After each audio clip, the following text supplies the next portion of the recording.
했는데 저희 아이디어는 제일 간단하면서도 어쩌면 저희 토크는 제일 알아듣기 힘든 토크일 수도 있다는 그런 생각에 조금 죄송스러운 그런 마음으로 시작합니다. 제가 준비한 주제는 언어에 관련된 그런 요소가 조금 많아서 의미적으로도 그렇고 여러 가지로 제가 오늘 토크를 영어로 진행하는 것이 더 맞겠다는 판단을 했습니다. 네, 그래서 지금부터 영어입니다. 완벽하게 이해하실 거라고 믿습니다. 감사합니다. The title of my talk is Finding the Story Without Knowing the Words. The theme is question mark, so I thought of a question that I get a lot. I get a lot of questions from music students, from listeners, about how I prepare for a performance. How do I practice music? How do I decide to interpret a certain song on stage? Well, different material calls for different approaches, but I do have this one particular process that fellow singers, they hear about this and they go, that's strange. So I thought it was an interesting process that I could share with you today. And basically it's this. I think of songs like they're people. My body of work, whether it's written by me or by others, I call them my girls. Some feel like friends to me, some are my babies. But I really do imagine them in my mind like they're individuals. And this relationship I have with each song somehow influences the way I decide to sing it when I'm on stage. So let me give you a little background about how this process even came about. It started developing when I began my career as a singer here in Korea. Really in direct answer to this dilemma that I faced. I embarked on a singing career in Korean music, and I couldn't speak Korean.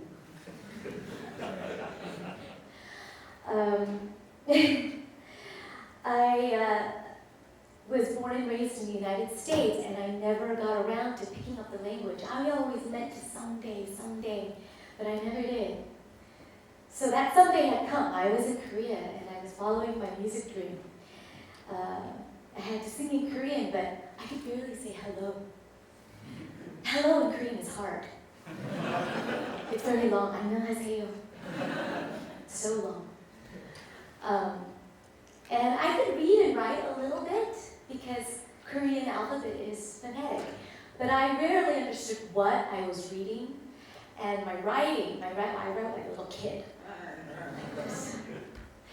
So as many in Korea know, when I debuted back in 1998, I was notorious for being the singer who couldn't speak. Someone actually said that about me. 노래 잘하는데 말을 못하네. So here I was, 22 years old. I'm following my dream, but I have to figure out somehow how I am going to reach my Korean audience. How do I sing unfamiliar words in a familiar way? So one of the first, when I listened to music, I remembered that it was really lyrics that made me interested in music in the first place. So this situation for me was very ironic. It was the words of a song that first made me cry, drew tears from my eyes. It was the words that made me joyous or filled me with inspiration. So my challenge was, how was I going to, through Korean songs, reach my audience so that I could pass this gift on, share with others these joys, these tears, these inspirations. So one of the first songs that I recorded for my debut album is a song called 나의 하루, which translates to My Day. And I studied these lyrics inside and out. I looked up every single word in my Korean English dictionary, and then I cross-referenced back with my English-Korean dictionary.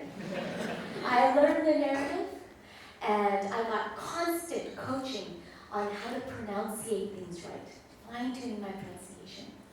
But you know, my reading speed was a little bit slow, so when I recorded the song, I couldn't read fast enough to keep up with the song tempo, so I took the lyrics and I wrote and transcribed it phonetically into English. So I wanted to show you this is kind of what it looked like.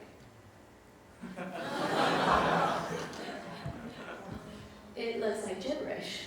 This doesn't make sense to English speakers or Korean speakers.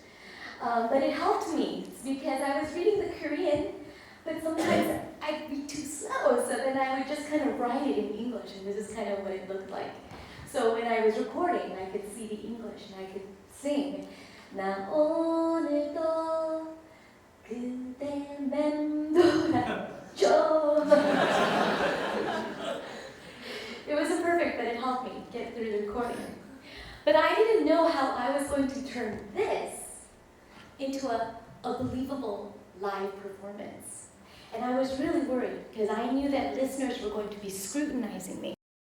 How can I understand the emotion of a Korean song when I was so lacking in my understanding of the language, as well as in cultural nuances?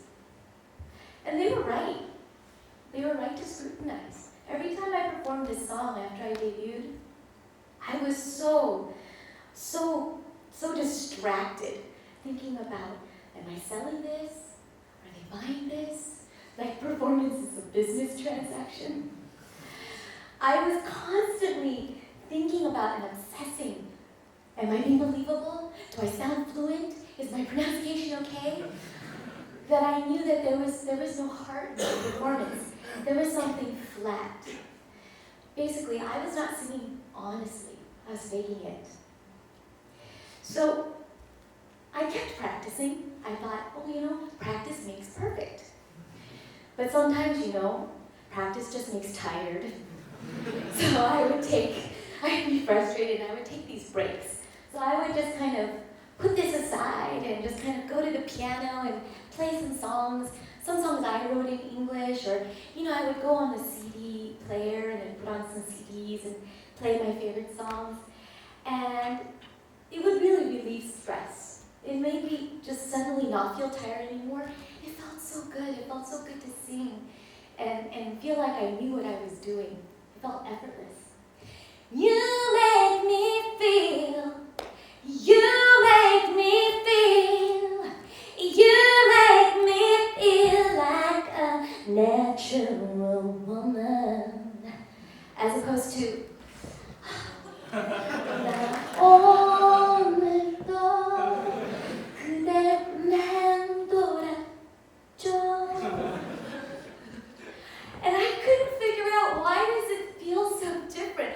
Why does it feel so different when I'm singing this and singing this? Why does it feel like I'm pulling teeth to sing this? And I thought, of course, the language barrier is the problem. But it really wasn't. The problem was, I was making language be my barrier. And it felt different singing Carole King's song or my own songs because the emotions and expressions became like second nature to me. Because they felt like friends, dear old friends. I had a relationship with them. We went way back. But these Korean songs, these songs were not my friends. They were complete and total strangers. And I knew their external specs, key, melody, tempo, etc. But I didn't have an emotional relationship with the persona at the heart of the song. It's like seeing a profile on Facebook. You get a lot of facts, but that doesn't mean that you know that person in any intimate way. So that was the moment I started thinking about each song as a fully realized individual personality. Every song was somebody that I had to meet, befriend, get to know. Hello, how do you do? And that's what I did. So I stopped looking at this. And in fact, I'm going to turn it off. I'm going to go back to my picture. looking at that, and I started just saying the lyrics out loud to myself, like it was a monologue, because I just wanted to get to know this song. I wanted to get to know what her story was. I say her, I don't know why, because I'm a girl. So I said it over and over, like a monologue. 나 오늘도 그댈 만들었죠. 어제보다 표정이 좋아요. And I say it in English too. I circled you again today. You look better than you did yesterday. And I just kept going through the story. I'm thinking, who is she talking to? Oh, she broke up with somebody. She's talking to that guy. Remember when we broke up? Remember how cold, how awkward I was? But I am missing you now, and all I do is keep seeking you out. So the lyrics say in English. And I thought, oh, who is she talking to? She's talking to the guy, right? And then I realized after saying it and spending some time with the story, oh, she's not speaking to anybody. She's just talking to herself because she can't say these things to him. The breakup, it's past and it's done, and she regrets it. And her day, my day, every day is just this constant repetition, vicious cataloging of, the things I should have said, the things that I could have done, the things I would do if time turned back, but time won't turn back. So I realized at the heart of the song, it was very simple. It was very easy to understand. It transcends language. It's regret. Regret. I could relate. Regret, everyone can relate. It was like a breakthrough. I finally get her. Oh, I know who she is. And I had that point of connection that I could latch onto. I could sing this story like it was my own. I could sing it honestly. So at that point, my greater goal when going on stage was not, I have to pronounce this just perfectly. I have to hit all my notes right. My greater goal became, I need to tell you this story. And that has since become my approach to performing. I need to tell you this story. Guys, I need to tell you this story. And how does this translate into actual performance? It's a lot of talking. So I thought that I would show you. I have another song called P.S. I Love You. And this song is all about the titillating anticipation of first love. And our love is going to conquer everything. That's what this song is about. Very appropriate for a young woman just starting her 20s. It was very easy to find my connection with this song. And so, how does that translate into live performance? I sing it kind of in a high key, because a higher note makes you feel the youth, the innocence of this persona, right? And the arrangement was really pretty, lots of bells and lots of strings. And I sang it with a lot of breath to create intimacy. 우연히 그대 처음 본 순간 운명이란 걸 느낄 수가 있었어. 사랑의 시작을 I knew from the first moment that it was fate. I knew this was love starting. This is how I'm singing it. This is how I feel about this song. This is the persona that I think is singing the song. And so my personality fuses with her personality. We bond. And that's what I bring to the stage. For a number of years, though, I kind of stopped singing this song. Years passed. I had a little bit more life experience. I had some breakups under my belt. My love life was not so good. And I didn't want to sing this song because I didn't feel like I could be honest. I lost touch with this song. I felt too jaded. I kind of didn't believe in love. And I'm like, that song. I'm not feeling that song. But it's one of my most requested songs. So okay, I tried to take it off the bench, prepared it for a concert, but I didn't want to sing it like the 22-year-old. I wanted to sing it like a woman in her mid-30s, because I was. Somebody who was kind of more in a mature place about love, who had some false hopes dashed, who's been disappointed. How would a person like that sing this song? So my relationship changed with this song. My personal experience changed my viewpoint, and that made me change how I would interpret this song on stage. I thought, older woman in her mid-30s, doesn't really believe in love. If she, not the young girl, but if she meets somebody who makes her want to sing these words, well, isn't it a miracle? She meets somebody who can just take away all of those doubts, give her new hope. It just really would feel more important, more of a miracle in her life. There was more gravity. So I lowered the key of the song, because I wanted to sound older, I wanted to sound thirsty. 내 말은 목소리로. And because it was such a miracle, I imagined this song to be like a little glimmer of light that seeps in through the cracks of this dark cave that I was stuck in for a long time. You know when you've been stuck in the dark for a long time and you suddenly see light and you go, oh. That's how I decided to sing this song.